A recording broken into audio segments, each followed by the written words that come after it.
The words liberal and conservative are divisive here in America. They're very polarizing. People, choose sides depending on what you believe in, and people take it to the extreme. The word liberal has different meanings depending on what time period you grew up in this country. There was something called the classical liberal, which had a different meaning, and then the progressive movement. And there was always this conservative movement depending on fundamentalism and Christianity. And then there's extreme conservative, there's extreme versions of thinking like a right-wing person. The difference in America is the fact that we're pretty civilized. It's like we'll do the name calling or whatever, but we're not going to result to violence. You see the war of words on Twitter, you see people just going at it in Congress, or it becomes grade school warfare, but things don't get extreme where you're seeing violence every single day.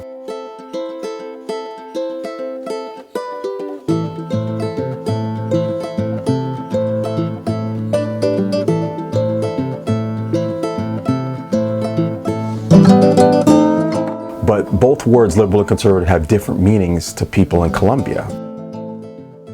For more than a century, there were bloody wars between liberals and conservatives, and a lot of it involved class.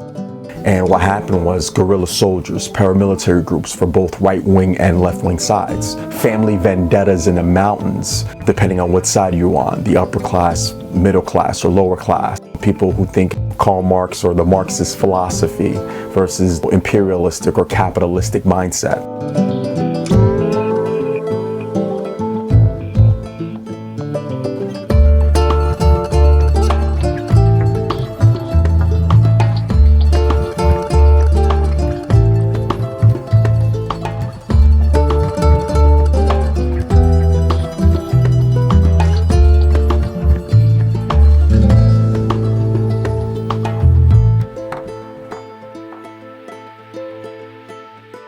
Colombia even has a history of politicians being assassinated, public officials, police officers being assassinated, but their biggest assassination in their history came during the late 1940s. The presidential candidate's name was Jorge Gatan. He was planning on doing different things with Colombia, and people didn't agree with some of his plans.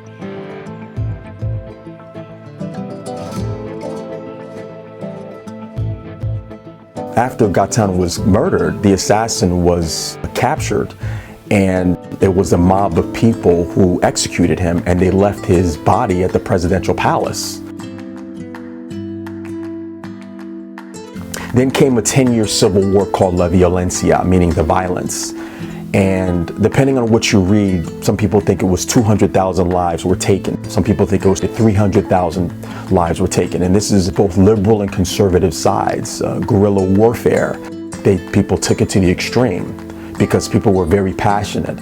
And it's like this cultural violence that people were just used to.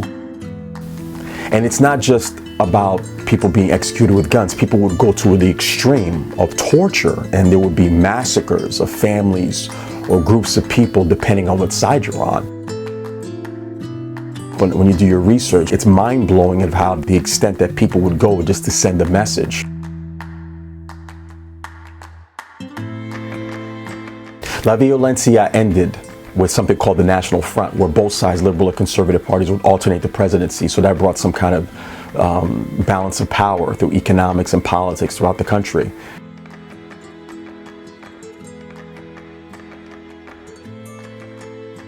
After that, here comes the rise of the drug cartels, the Medellin cartel in the north, the Cali cartel in the south, and now the drug cartels get involved in politics. And here comes the rise of paramilitary squads and private armies, guerrilla soldiers.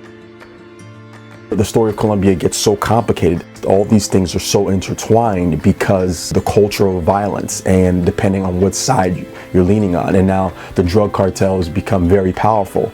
And again, the human condition.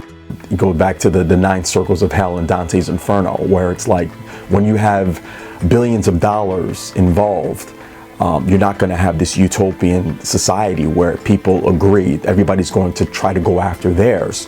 So now everything becomes complicated with the economy changing because the demand for drugs in America is so high and other parts of the world is so high. So now you're trying to please different groups of people. You're trying to live in a stable society. You're trying to keep the peace. You don't want bodies falling. You're trying to do the right thing if you're a politician. You're trying to do the right thing if you're just a regular working class person. And you don't want your life to be threatened, and you're trying to protect your family. A father or a mother can choose, it's like, how do I get out of this country and migrate to America to get away from these complicated issues? Because I don't want my children growing up in this type of environment.